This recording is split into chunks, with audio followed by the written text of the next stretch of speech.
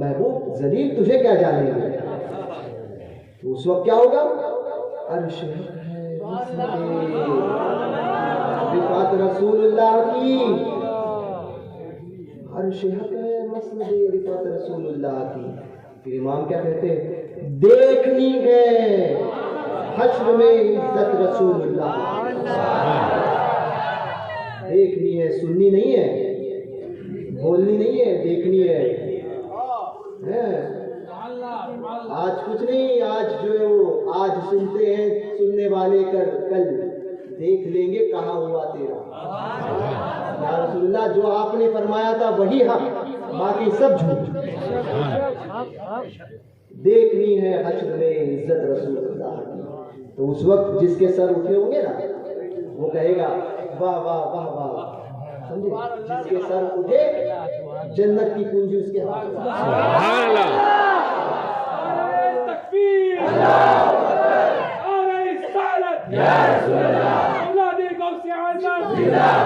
وہابی دیوبندیوں کا عالم یہ چاہیں گے تو اپنی گردن کو نہیں اٹھا پائیں گے، نہیں اٹھا پائیں گے.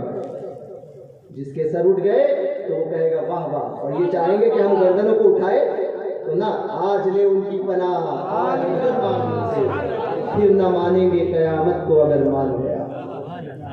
اس دن جس کی گردنیں اٹھی جنت کی کنجیاں اس کو مل گئی، اور جو نہ اٹھا سکا جہنم کے گڑھے میں چلا گیا. یہ حضور کا اختیار ہے، حضور جیسا کوئی نہیں دوسرا. میرے آقا علیہ الصلوۃ والسلام، یہ سرکار کی شان مبارک. درود پاک پڑھیں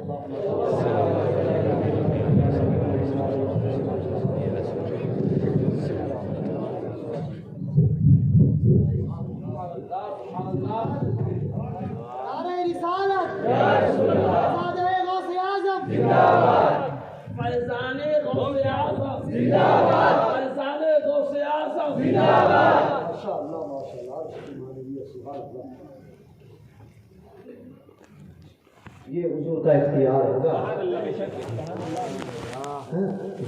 حضور تحسین رضا خان صاحب صدر العلماء رحمۃ اللہ تعالی علیہ نے جب ان حدیثوں کو پڑھا ہوگا تو میں سوچتا ہوں انہوں نے یوں ہی کہہ دیا کہ جس کو کہتے ہیں قیامت، حشر جس کا نام ہے، جس کو کہتے ہیں قیامت، حشر جس کا نام ہے، در حقیقت تیرے دیوانوں کا جشن آمد ہے، در حقیقت تیرے دیوانوں. میاں حضور علیہ السلام کیا کرم میرے آقا. قیامت تو عاشقوں کے لیے کوئی قیامت نہیں ہوگی. استاد زمن لکھتے ہیں فقط اتنا سبب ہے انعقاد بزم محشر کا کہ ان کی شان محبوبی عرش حق ہے. سمجھے؟ فقط اتنا سبب یہی ہے، فقط اتنا سبب ہے، اتنا صحیح ہے. جہاں جو ہے قیامت کیوں قائم ہوگی؟ استاد زمن سے پوچھا گیا تو کہتے ہیں فقط خالی فقط اتنا سبب ہے انعقاد بزم محشر کا کہ ان کی شان محبوبی دکھائی جانے والی ہے. عرش حق ہے مسند رفعت رسول اللہ کی، دیکھنی ہے حشر میں عزت رسول اللہ. یہ عاشقوں کا اس دن عاشقوں کا معاملہ ہوگا، فقط اتنا سبب ہے. تو جس کو کہتے ہیں قیامت، حشر جس کا نام ہے، در حقیقت تیرے دیوانوں کا جشن عام ہے، در حقیقت تیرے دیوانوں کا جشن آ رہی ہے. وہ سرے محشر شفاعت کی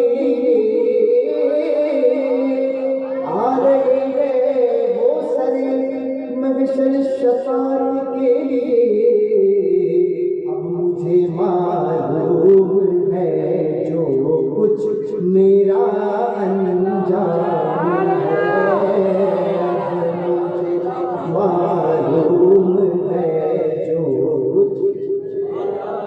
اب جس کی شفاعت حضور فرما رہے ہیں اس کا انجام جنت کے علاوہ کیا ہو سکتا ہے؟ ریحان ملت کیا کہتے ہیں؟ چمنستان رضا کا پھول ہوں ریحان کہتے ہیں، چمنستان رضا کا پھول ہوں ریحان کہتے ہیں، میرا آغاز جنت ہے، میرا انجام جنت ہے۔ آ رہی ہے وہ سری محشر شفاعت کی، اب مجھے معلوم ہے جو کچھ میرا انجام ہے، اب مجھے معلوم ہے جو میرا انجام ہے، اب مجھے معلوم ہے جو کچھ میرا انجام ہے، جس کو کہتے ہیں قیامت حشر جس کا نام ہے، در حقیقت تیرے دیوانوں کا جشن عام ہے، در حقیقت تیرے دیوانوں کا جشن عام ہے۔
اور وہی وارث وہی آقا وہی داتا وہی مولا، وہی وارث وہی آقا وہی داتا وہی مولا، میں صدقے جاؤں ان کے اور میرا کون والی ہے، میں صدقے جاؤں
رکھنا حضور کا قرب پانا چاہتے ہو اور حضور علیہ الصلوۃ والسلام کی شفاعت پانا چاہتے ہو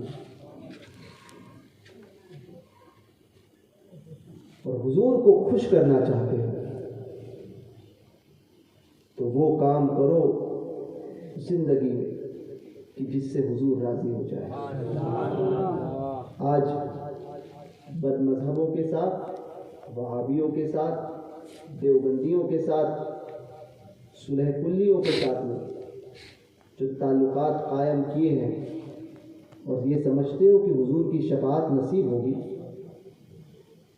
تو یاد رکھنا نہ، کیا منہ لے کر جاؤ گے شفاعت مانگنے کے لیے حضور کی بارگاہ میں؟ کیا منہ لے کر جاؤ گے؟ حضور نے یہ پوچھ لیا کہ میرے دشمنوں کے ساتھ میں دنیا میں رہتا تھا، شرم نہ آئی؟ نانا آج میرے پاس نہ آنا، بتاؤ دنیا میں پھر کون سی وہ بارگاہ سے اگر پھیر دیا گیا تو پھر کون سی بارگاہ ہے جہاں پہ تمہیں پناہ ملے گی؟ بخدا خدا کا یہی ہے در، نہیں اور کوئی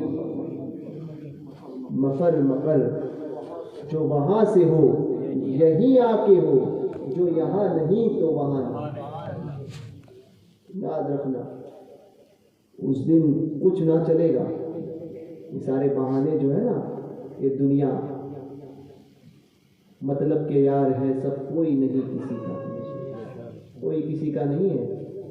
مر جاؤ گے تو مرنے کے بعد یہ کپڑے جو ہے تمہارے، جس کو تم کہتے تھے یہ میرے کپڑے ہیں، وہ کپڑے بھی تمہارے نہیں رہیں گے، اس کو بھی نکال دیا جائے گا، نکال دیا جائے گا۔ جس گھر کو تم نے حرام اور حلال کی تمیز کے بغیر، حلال اور حرام کی تمیز کے بغیر بنایا نا، اس گھر کے لڑنے کے لیے لوگ اولاد تیار ہو جائے گی، اس گھر پہ حق جمانے کے تعلق سے۔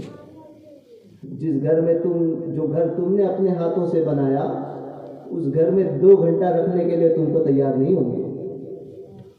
یہ دنیا ہے، 6 گھنٹے 8 گھنٹے 10 گھنٹے رکھ لیے تو بولے کہ اب کب لے کے جا رہے ہیں، میت پھول رہی ہے، یا تو پھر بہانہ کچھ لوگ یہ کہیں گے کہ نہیں بڑی تکلیف ہوتی ہے میت کو۔ مرنے کے بعد میں جو تم پر جان نچھاور کرتے تھے، تم کو حاجی صاحب، سیٹھ صاحب، فقیر صاحب، فلاں صاحب، فلاں صاحب، منسٹر صاحب، کارپوریٹر صاحب، ٹرسٹی صاحب جو کہتے تھے نا، وہ سب چھوڑ دیں گے، کوئی نہیں کام آئے گا۔ سارے صاحب یہیں پر رہ جائیں گے اور یہی کہیں گے کہ میت کب اٹھ رہی ہے، میت کب اٹھ رہی ہے، سب یہ کہیں گے، کب لے کے جا رہے ہو؟ جس دنیا کے لیے تم نے سب کچھ کیا، آہ واہ رے دنیا، وہ دنیا تیری نہ ہو سکی۔